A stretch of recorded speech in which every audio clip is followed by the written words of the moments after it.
Hello, lovely bean. How are you doing? How's life? How are things going? Has there been a film or TV programme that you've really enjoyed this week? Maybe even something on YouTube. What really made you laugh out loud? You know, that sort of belly-aching laugh that makes your face ache. Or was it just something that you just really enjoyed and you found absolutely fascinating? Any recommendations? Let us know in the comments section. As ever, if you enjoy this episode, please hit the like button, or if you haven't already, hit the notifications bell. And if you want to, and if you really like it and you don't already, please subscribe and share, or just subscribe. Anything you prefer is good by me. Okay then, no more dilly-dallying, let's get on with it. Chapter 9 of May Contain Traces of Magic, J.W. Wells & Co., Book 6. The rest of the day's calls slid past Chris in a kind of blur. Later, when he checked his book, he saw that he'd sold 13 dozen love filters to Arnott and Meyer. With that much of the stuff sloshing about the place, God help Tamworth, and a record 7 dozen collapsible armies to the Sorcerer's Apprentice in Hanley. Under other circumstances, that would have called for suitably raucous celebrations and several happy hours planning on how he'd spend his bonus. As it was, he couldn't really work up any enthusiasm. It hardly seemed to matter anymore. "See you tomorrow, then," Angela had said as he dropped her off at the station, and as he let himself into the flat, he shuddered at the prospect. There was the usual note from Karen, working late, defrost something, which he screwed into a ball and threw across the room. If she'd been there, he'd have told her all about it, just so he could share it with someone and maybe just possibly get some advice. As it was, he rang Jill and got a recorded message, tried her mobile, which was turned off. That exhausted the possibilities. Fine, if he was somehow going to get out of this mess, it'd have to be by his own unaided efforts. He whimpered out loud and went to the kitchen. Chris had no idea how stuff found its way into his freezer. He never shopped, and he couldn't remember Karen ever doing so. It wasn't a JWW retail self-fill, probably just as well if the consumer feedback was anything to go by. The most recent batch had been recalled, and 7 customers were still unaccounted for, though the recent discovery of a new constellation at the back end of the Orion Nebula was surely just a coincidence. Maybe there was some service Karen subscribed to that came round while you were out and restocked your freezer for you. She'd never mentioned anything like that, but Karen hardly ever mentioned anything these days. There was a makeover show on one channel and a rerun of The Exorcist on another. Story of my life, Chris thought, sardined in between DIY and malevolent fiends and fed up to the teeth with both of them. He ate a microwave Tesco lasagna and mused, I may not have a clue, but I do have a telephone. I need to talk to someone. Who, though? Allies? One of the other reps, maybe. Jim Phillips or Jack Norris. Experienced men who'd seen it all and still managed to make their quotas. Or Mr. Burnot's even. He must know something about it, since he'd been the one who brought Angela into Chris's life in the first place. He actually got as far as picking up the phone and looking up Mr. Burnot's number. That far, but no further. He simply couldn't think of a way of telling his story without sounding like he'd completely blown his valves. Pathetic. Well, yes, he thought. That's me.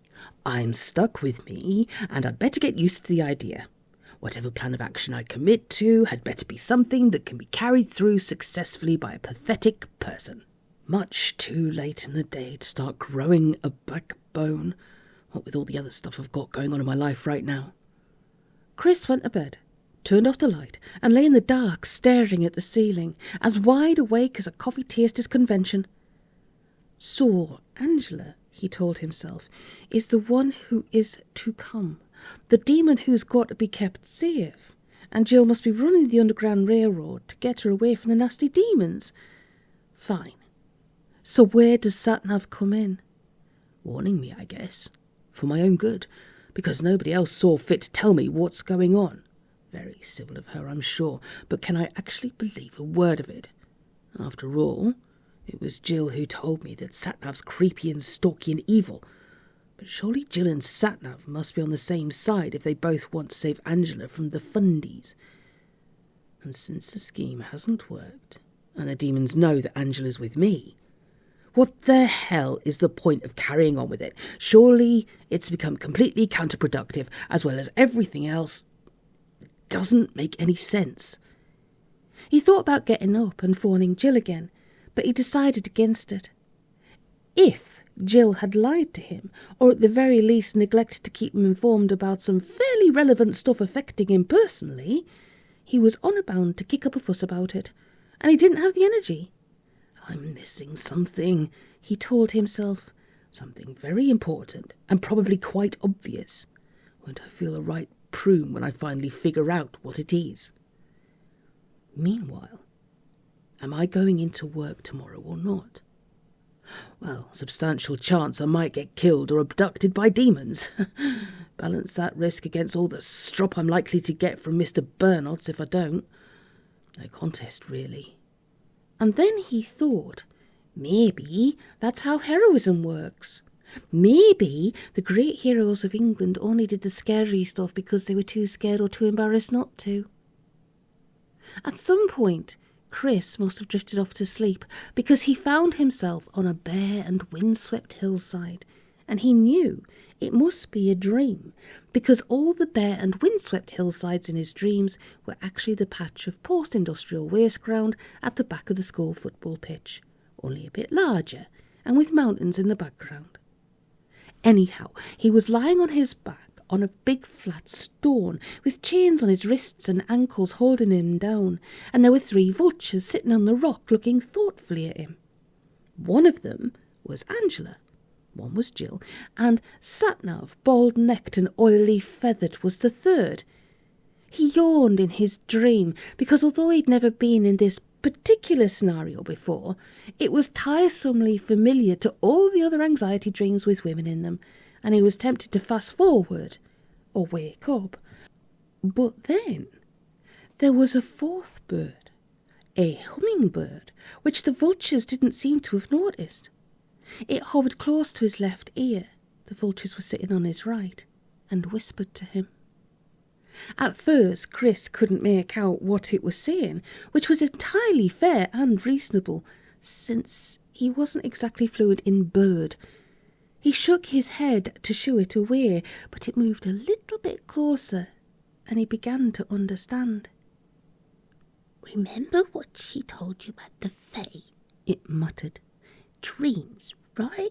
This is serious. This is actually happening. Do you understand?" It seemed important to her, so he nodded. "Got you," he whispered. "Who the hell are you?" "Right now, the only hope you've got. Now, do exactly what I tell you. On the count of 3. Honest Johns, he couldn't help asking. Did SatNav send you? You've got to be joking. Now, on 3, I want you to..." She didn't, but she said, "Telling porcupines, wasn't she? Now, when I say 3, all you've got to do is..." "So if you aren't from SatNav," he insisted, "who..." "Oh, forget it," said the hummingbird furiously. "Wake yourself up." Which he did, although the alarm might have had something to do with it, not to mention Karen shaking him savagely by the arm and hissing, "Wake up, for crying out loud, you'll be late for work." Chris grunted and opened his eyes, and for some reason he asked, "Why are we redecorating the bathroom? It was fine as it was." But Karen only scowled at him and left the room. Not a good start to the day. His shaver batteries were flat, there wasn't any hot water, no bread in the bread bin, no coffee in the coffee jar, and he was definitely missing something, and he still hadn't got the faintest idea what it could be. "Your boss rang," Karen said, poised on the threshold. "I said you were still asleep. Call him back. Number's on the pad." Oh, God, he thought, and noted wryly that a phone call from Mr. Bernard scared him every bit as much as demons. He dialed the number and got a woman's voice. "Yes," she snapped. "Can I speak to Mr. Bernard's, please? It's Chris Popham. He's expecting..." Sigh. "All right, yes, I'll get him. Don't go away." Mr. Bernard's his wife, he assumed. For the very first time ever, Chris felt mildly sorry for him. "Chris, good of you to call back. Now, listen, I'm afraid Angela's had an accident." His head swam like an otter. Excuse me? "An accident," Mr. Bernard's repeated impatiently. "She's in hospital." What's happened? Slight pause. Then, "I don't know, but I got a call from her mother. Obviously she won't be coming to work today." Mr. Bernard's voice suggested that as far as he was concerned, there was no obviously about it. Mr. Bernard's automatically assumed malingering, unless he actually saw a death certificate. "I don't know any more details at present. You can call in later and ask Julie. The point is, she won't be coming in with you on your rounds today, so don't waste time waiting for her. Thank you, bye." Chris put the phone down. Oh, he thought. There was, of course, an outside chance that it really was an accident. yes, but she's a demon. They're notoriously hard to damage. Probably don't even have accidents. In which case, he caught himself thinking, I'm off the hook. They finally got to her. And it's over. No, of course he wasn't proud of himself for thinking that. It was a terrible thing to think. It was pathetic. On the other hand, there was no way it could possibly be his fault, and he'd never asked to be involved. He'd never even been formally told he was involved. Damn it, he wasn't even sure he'd believe SatNav when she told him he was involved, so maybe he wasn't after all. Yes, it was terribly sad that Angela was lying in a hospital bed with tubes up her nose, because no man is an island, and he cared. He did, really, even if she was a demon. But if it meant that this whole annoying, terrifying business was over, then whoopee, he said. There was nothing he personally could do about it, except get on with his life and honour her memory by selling a whole load of tat to today's assortment of hardly unsuspecting punters. It's what she'd have wanted, he assured himself as he locked the front door behind him. On his way to the car, he did a little dance. Think about the human race, he ordered himself, but he wasn't listening. It sounded rather too much like, think about the ozone layer, or think about the baby penguins in Antarctica, and he dismissed it. Pathetic, but consistent. There were days, even now, when Chris actually enjoyed driving. When the sun was shining, the road was relatively clear and free of dangerous lunatics, and he was on his way to a shop he liked, or where the buyer was unusually gullible. Or when a weight had been taken off his mind, a threat rolled back, something like that. On this occasion, all these factors were in place. He caught himself grinning as he zoomed down the outside lane of the motorway. He felt relaxed, empowered, in control. Presumably, he thought, Jeremy Clarkson feels this way all the time, and why the hell not? Not wearing the polo shirt today, mostly because he'd worn it 2 days in a row already, and it was starting to get noisome. As soon as it emerged from the laundry basket, he'd get rid of it. Give it back to Jill. For the first time since he could remember, he wasn't actively looking forward to the next time he saw her. That thought made him frown. Without thinking, he reached for the radio switch, then caught himself at it and hesitated. The gap on the windscreen, where SatNav used to sit.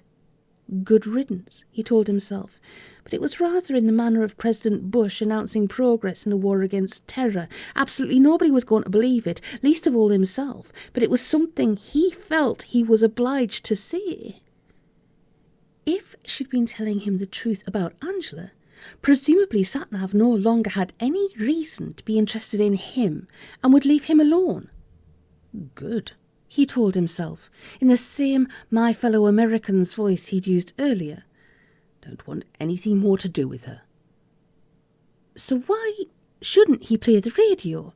That other stuff she'd told him, elves who got into your head via music. The other one, his instincts told him, was a campanologist's delight, but it might be worth checking it out. If he could get the book to cooperate, and in the meanwhile, no music. Chris sighed, because that meant either radio 4 or silence, in which he'd be able to hear himself think. Difficult choice. He consulted the clock, and saw it was the time of day when John Humphreys ritually sacrifices a cabinet minister. Fine, he thought. Wouldn't mind hearing someone else being given a hard time. He tuned in. The combination of baying interviewer and whimpering victim proved pleasantly soothing, and his mild euphoria returned. He ran through the day's calls in his mind. Nothing too heavy. 5 shops with a lot of driving in between. A restful day. He deserved it. The Secretary of State, for whatever it was, had finally been put out of his misery, and it was time for a news summary. Chris turned up his attention level a bit, as he always did, in case a customer felt like making small talk about some leading issue of the day. All off a duck's back stuff, either boring or foreign, except for one item. Police, said the radio, were investigating an explosion that had completely destroyed a shop in Stafford. They were refusing to rule out possible terrorist involvement, although why terrorists should want to blow up a shop selling party games and conjuring tricks was unclear. The police were anxious to trace the shop's proprietor, Mr. John Warden, who had not been seen since the incident. They were also anxious to interview the driver of a pale blue Avensis, seen parked outside the shop shortly before the blast. Shit, Chris thought, and in the second and a half that followed, his mind entertained a surprisingly large number of possible courses of action, ranging from handing himself in at the nearest police station to buying a large tin of black paint and finding a quiet lay-by. Dismissing all the above with a nervous scowl, he tried to think. Who, he asked himself, would want to blow up Honest John's shop? 2 leading candidates, demons and Honest John himself, to make the demons think he was dead. Like I care, Chris thought. First things first, he had to do something to get the Borkies off his back, if he didn't want to find himself waiting in a police cell while the office junior poured black coffee into the duty solicitor. Under ordinary circumstances, rather a big ask.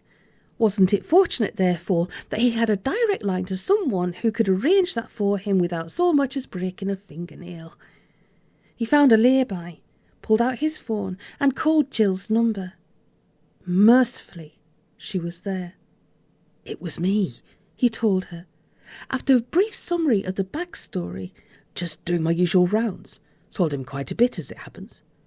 Right, Jill replied.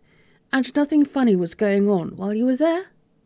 Chris hesitated for a fraction of a second. If John's shop was rubble, John himself missing, and Angela unavailable for comment, who else was there to contradict him? And it'd save an awful lot of tedious explaining. Nothing at all, he said. Just a routine call, and then I left. Only, he added, trying to sound bored and mildly stressed, I just haven't got the time or the patience to go through it all with the police. I mean, they're bound to ask me what line of business I'm in. Isn't there a convention about that? About keeping quiet about the business to mundanes, I mean? Of course, Jill replied promptly. No, there's no question of you talking to the cops. I'll see to it that the investigation's passed to our lot, and I'll get them to pull the lookout call for your car. Oh, and thanks for letting me know. Pause. Then, you're sure there wasn't anything fishy going on there? I just said so, didn't I? Which didn't answer a question, and therefore didn't, strictly speaking, constitute a second lie. Fair enough, Jill replied. If you get any bother, call me. One other thing. Now, what had possessed him to say that? Still, it said it now. You know that Angela, the trainee? Yes, I heard about it. Nasty business. Oh, Chris thought. I just heard there'd been an accident. Accident? Jill barked out a laugh. Hardly. What happened? Demons, Jill said briskly. 4 or 5, possibly. I'll say this for her. She must have put up one hell of a fight. There are some questions you really don't want to ask. Is she? Dead, Jill said. Sorry, I thought you'd have known. Oh. A silence. Tactful. Embarrassed. A bit of both. She took 2 of them with her, Jill said. Hell of a mess. It took 2 of our response teams just to seal the interdimensional rift. Another pause, then, were you, sort of close? What? Christ, no. Actually, I didn't like her much.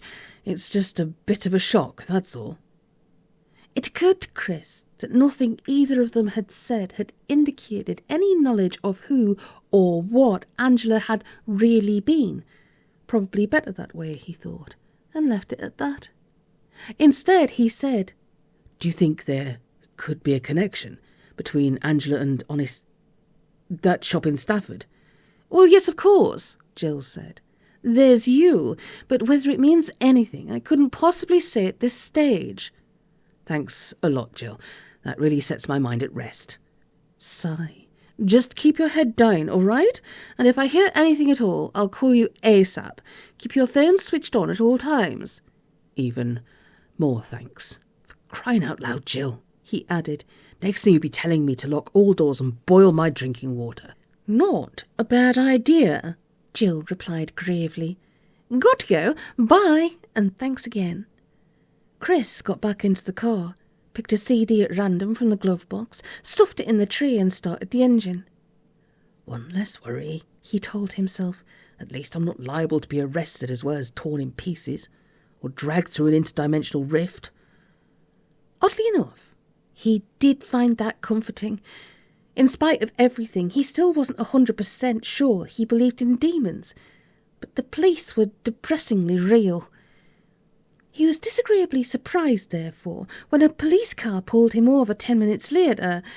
He hadn't been speeding, his brake lights and tyres were beyond reproach, and he had nothing to be afraid of. In theory. There were 2 of them, a huge man and a short, grim woman. They arrested Chris in connection with the murder of Angela Schläger, loaded him into their car and drove him to a police station. Chris knew the drill from the cop shows. Remarkably accurate, his hat off to them, but that didn't make it any better. Once he'd been processed, isn't that what they do to cheese, he asked himself, to deprive it of any vestige of identity? They dumped him in a cell and left him there, presumably to reflect on his moral shortcomings until they could excavate him a lawyer. Human beings are made up of mind and heart. Chris's mind was pretty relaxed about the whole thing. After all, the simple fact was that he hadn't done it, so how could he possibly be in any real danger? The lawyer would come, he'd be questioned, they'd find out that at the time of the murder he'd been miles away with a perfect alibi, they'd turn him loose with apologies for any inconvenience, and that would be that. Laughable misunderstanding, and as a way of passing an afternoon, marginally better than work. Or if not that, then Jill would turn up with her official ID and supervening jurisdiction, and they'd have a drink in the pub before she drove him home. It was going to be all right. Really. His heart wasn't so easily fooled.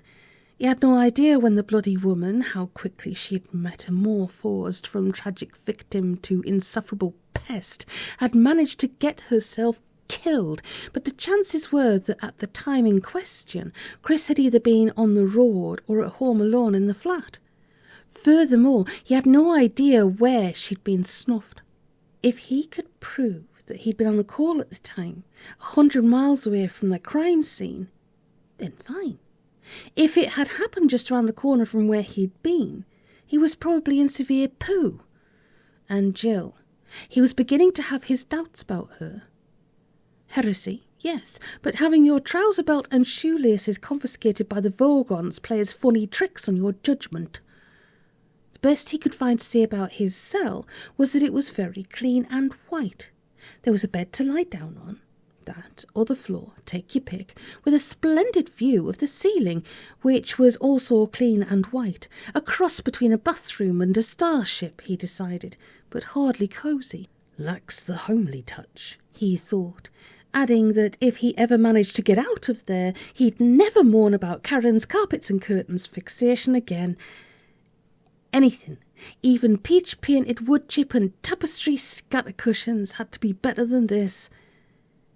Chris closed his eyes, mostly to keep from being dazzled by the hideous whiteness of it all, and tried to think of something nice. Nothing came immediately to mind, so he set about constructing a synthetic perfect memory. How about a day off work? Always a good starting point. The deep blue sea, lazily washing against an apron of sand the colour of perfect fish batter. Seagulls circling in a cloudless sky. The distant laughter of happy children. Just a moment, he thought. This isn't my daydream. I hate bloody beach holidays. I want a saloon bar, a sodding great big widescreen TV showing the footy, a tall frosted pint, dry roasted peanuts. But the sea carried on rolling serenely in. A happy dog scampered after a tennis ball. A fat child kicked in another fat child's sandcastle, and Karen asked him for the suntan lotion, which he'd forgotten to bring. He got spoken to for that. He apologised, but he might as well have saved his breath, and a sulk gradually formed, welling up out of the sand like a soft mist. Fine, Chris thought. Screw this, I'll have the cell back now, please. He opened his eyes. Still the beach. Karen was lying on her stomach, her face turned pointedly away. There was a pebble digging into the small of his back. Not real, he told himself. You're in a cell, in a police station, accused of a crime you didn't commit, and any moment now they'll come and take you to a small bleak room with a wobbly table and ask you nastily deceptive questions. Quite definitely you're not on a beach being sulked at. Just reach out with your hand and touch the floor tiles if you don't believe me. So he did that. Sand. He scooped up half a handful and let it run through his fingers. Oh, hell, he thought, just when you think it can't get any worse. This is no good, Karen said, still facing away.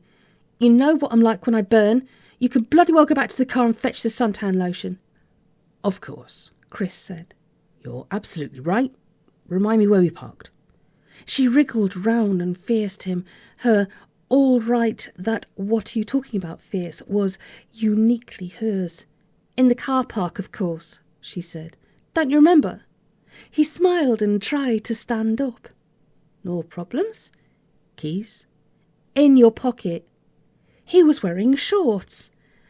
He never wore shorts because there was too much misery in the world as it was. In the pocket of his shorts were the car keys, which he distinctly remembered handing over to the desk sergeant. Sorry, he said. Which way's the car park? Karen scowled at him. Left at the seawall, then right by the post office. I told you to wear a hat, but you never listen. Okay, not real, but in the real world, they'd taken his car keys away from him, an act of symbolic castration that he bitterly resented, and it was real enough for the sand to feel squidgy between his toes. Well, put your shoes on then. Real enough to walk on. He tried to calculate the dimensions of his cell. 4 paces, and he should be banging his nose on the steel door. Apparently not. He walked slowly on up the beach, past the pig-like pink carcasses of sunbathers and kiddies howling because they'd dropped their ice creams, until he reached the sea wall. End programme, Chris said aloud. A middle-aged woman looked at him. Beyond the wall, pavement, a road, on the far side of which were shops and burger stalls, a pub with people sitting outside, chip papers, discarded burger boxes. He tried to identify the place. If it was just an illusion, it'd be logical for it to be set in one of his own memories, but he was absolutely sure he'd never been there before. And he had his car keys. They were in his hand. He could feel the chill of the metal. He was aware of his heart beating very fast. So, he thought, define real. Or better still, quantify the concept real enough. The car. He turned left, carried on walking till he saw a post office, right-hand turning next to it. He took that. 50 yards now was a car park, rows of windscreens shimmering like lakes in the perfect sun. He stopped and looked at the keys in his hand. He'd know them anywhere, down to the pattern of the serrations and, of course, the Wallace and Gromit key fob. His keys, therefore, logically, his car, a pale blue offences, and there it was. Remember First Love, when you could look at a crowded room and only see one face? Same effect, basically. There must have been several hundred cars in the park, but he could only see one. He moaned softly and broke into a run. Chris touched the door, warm from the sun and gloriously solid.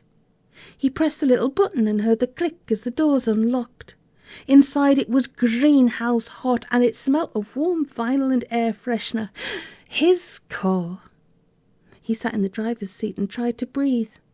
His car. Undeniably real, in which case so was everything else. Beach, sand, flip-flops. Karen, and he was free and clear, safe out of it all. He remembered something and checked the rear-view mirror stem. No dangling plastic hummingbird. He flipped open the glove compartment. A bottle of suntan lotion and a few of Karen's CDs. So far, so... He looked at the windscreen. Suckered to it by its rubber plunger thing was SatNav. Whole, uncleaved by enchanted blade, just as she used to be before all the weirdness started. Right, Chris thought. Now we're getting somewhere. He checked that her lead was plugged into the lighter socket, then pressed her little button. The screen lit up. She said, "Please wait." "SatNav," he whispered. "Is that you?" A long silence. Then she said, "Please enter your required destination." He frowned. "Not now, please," he said. "I need to ask you something." He waited. No reply. Then he thought, "Sod it. Music. She needs music before she can talk to me." He scrabbled a CD out of a case, flipped open the drawer and slotted it in. Shake It Loose by the Lizard-Headed Women. "All right then," he thought, "if you absolutely must. But I'm turning the volume down." "Hello," she said. "Is that really you?" "Yes. Please state your desired destination, or would you rather just chat?" "Listen," he said. "All this, is it real?" Pause. "I think so," SatNav said. "Why wouldn't it be?" "You think so?" Chris repeated impatiently. "All right, how about this? Where am I?" "Weymouth." "Weymouth?" "Yes, I can be more specific if you..." "What the hell am I doing in Weymouth, SatNav? Last I knew, I was in a police cell." "This is your summer holiday," SatNav replied. "You've been looking forward to it." Have I? "Of course. You treasured the opportunity to spend quality time with your wife." "Actually, she isn't," he said automatically, but stopped himself. Couldn't be bothered explaining right now. "So, how did I get here from the police cell? Someone rescued me, right?" Pause. "You would like me to retroplot the route you took in order to arrive here? Please wait. Your route is being calculated." Chris waited, while the lizard-headed women finally ran out of things to say about the human condition.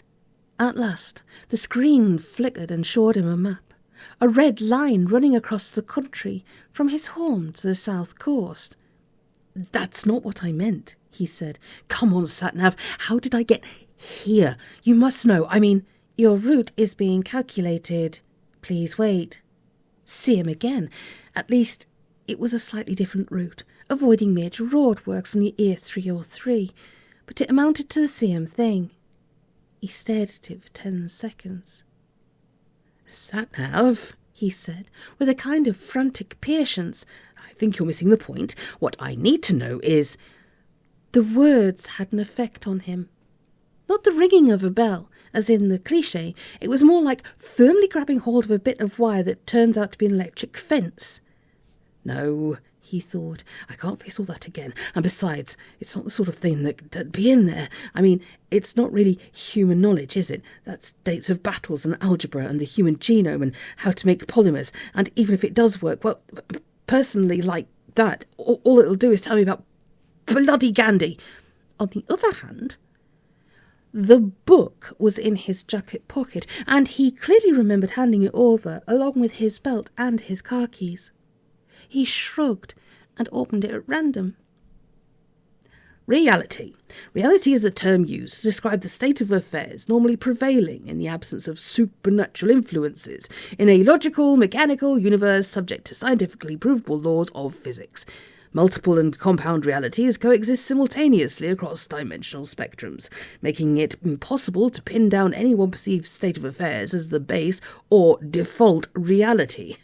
Human beings, simply for convenience, tend to assume that the reality in which they spend all, or the majority of their lives, must be the base, and this assumption usually functions adequately in the absence of magic or other similar factors. Recent progress in dimensional portal technology threatens to disrupt this comfortable assumption. In particular, the proliferation of lightweight, battery or solar-powered man-portable transdimensional interfaces, often marked as labour-saving devices or executive toys. Temporal distortion and time travel can also cause disturbing reality-bending effects.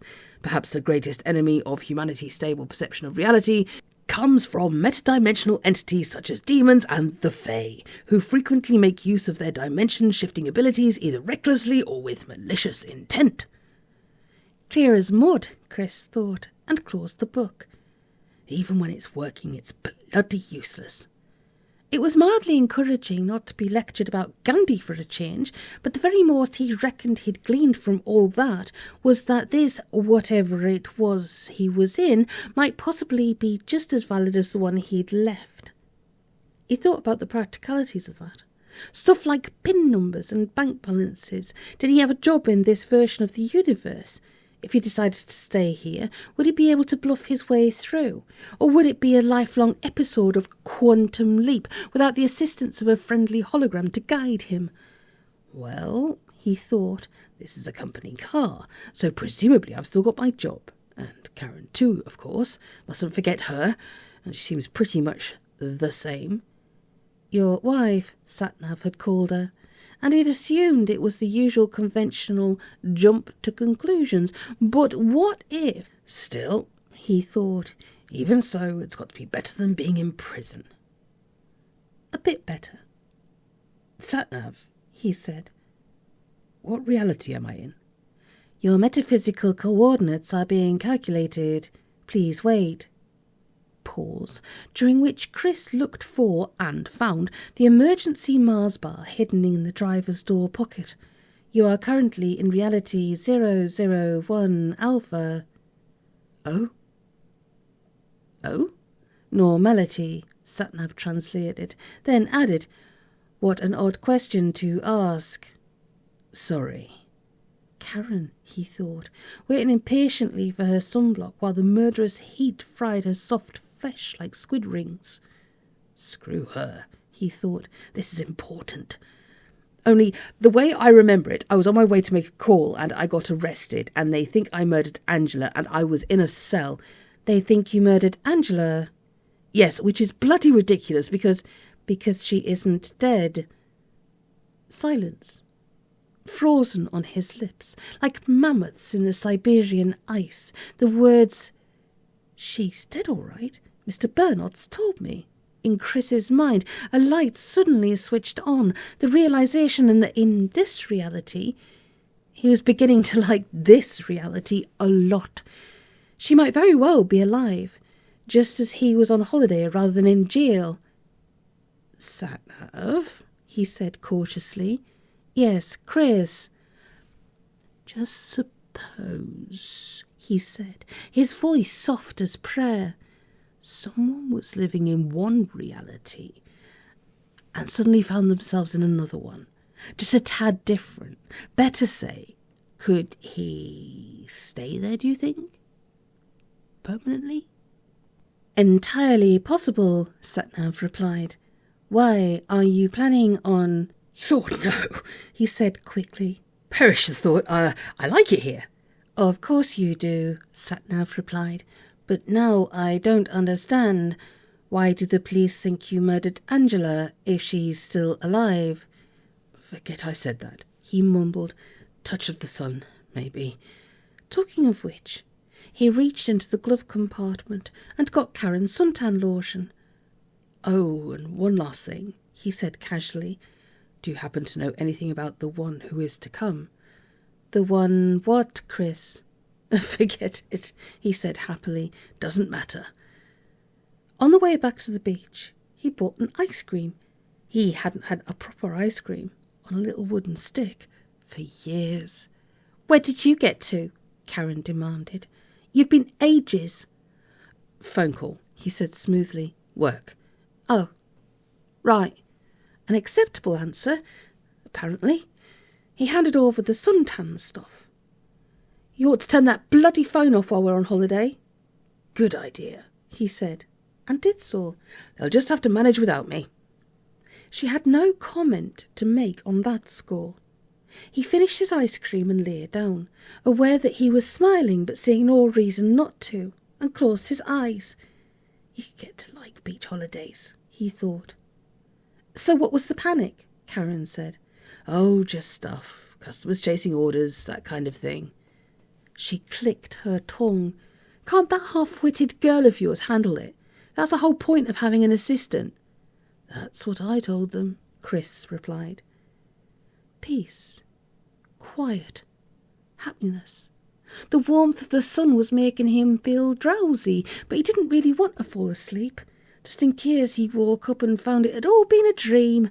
Though, he told himself, the sun isn't warm in dreams, and you can't smell salt and warm sand and suntan lotion.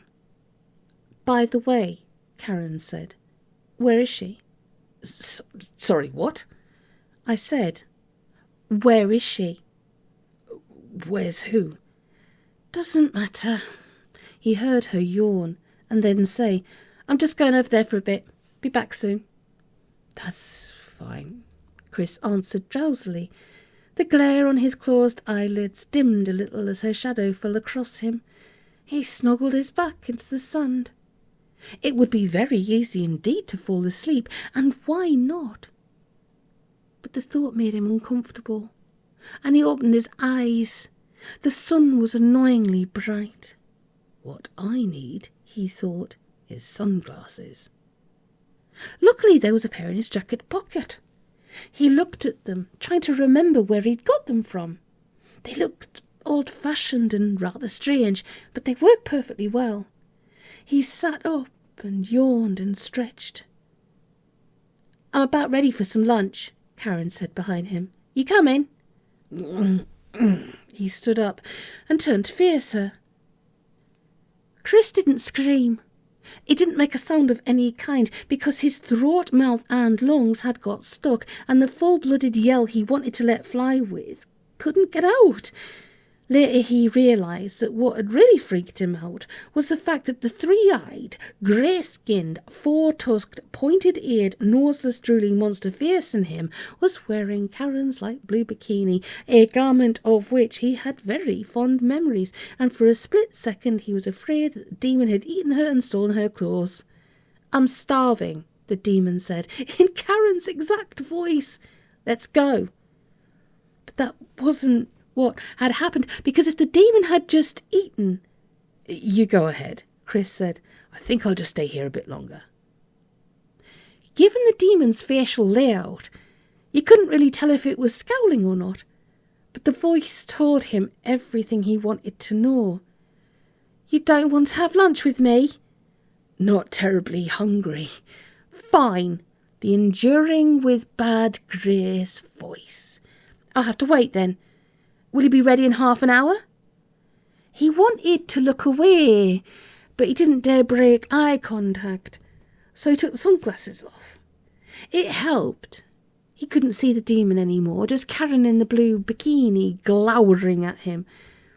On second thoughts, he said, "Let's go now. I could really fancy fishing." "We'll go back to the hotel and change," she said firmly. "Then I thought we could try that Mexican place we saw last night." Chris tried to think of a strategy, but all that came to mind was getting to the car, locking the doors, and driving away very, very, very fast. He could see all sorts of objections, but it was the best he could do at short notice, with his synapses fused with revulsion and fear. The only other course of action he could think of was getting out the pantocopt and trying to kill the demon, and he knew he wouldn't be able to do that, for all sorts of reasons. They reached the sea wall. He turned left. "Where do you think you're going?" "It's this way." She was pointing right. They wouldn't be going anywhere near the car park after all. He choked back a whimper. Make a run for it? He knew that his legs wouldn't hold out. They were only just keeping him upright as it was.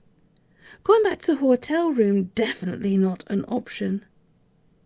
Stand and fight, then. Chris shuddered. So much he didn't know, for one thing. If you cut a shape-shifted demon in half with a pantocopt, did it revert to its real form or vanish into thin air? Or would he be left standing on Weymouth Beach with two bisected halves of a dead woman to account for to the authorities?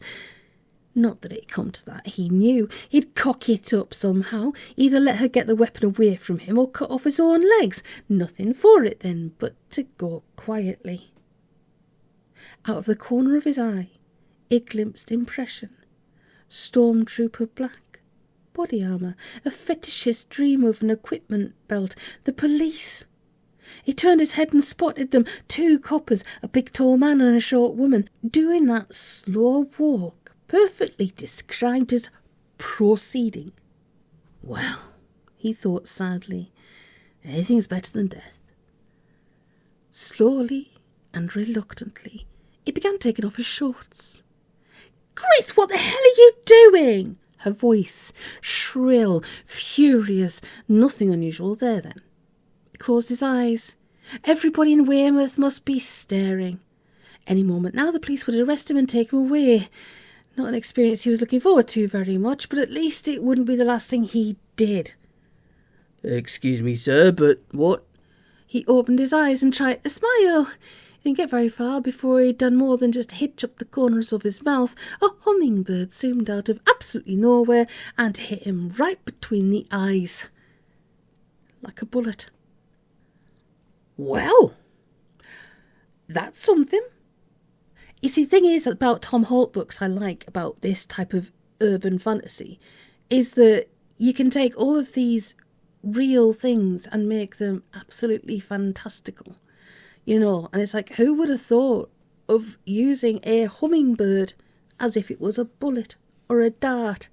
You know, Tom Holt is just genius every time. It just blows my mind. So I hope that was okay. Please excuse any stumbles and fumbles, just purely because this hay fever is absolutely getting on my nerves, because it has a snowballing knock-on effect onto a lot of other things. And so, yes, but we've got this thing.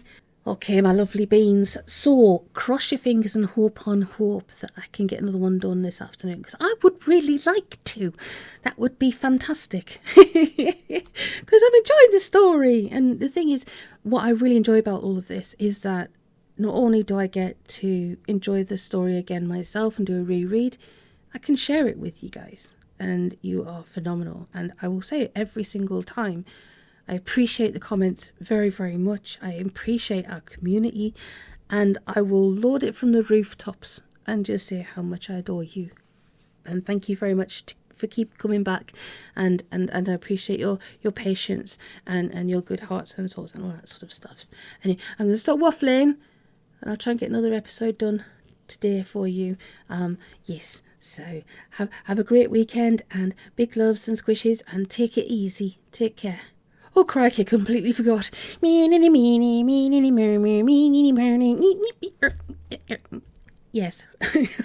I'll try that again. Oh, my life. Okay, see you soon.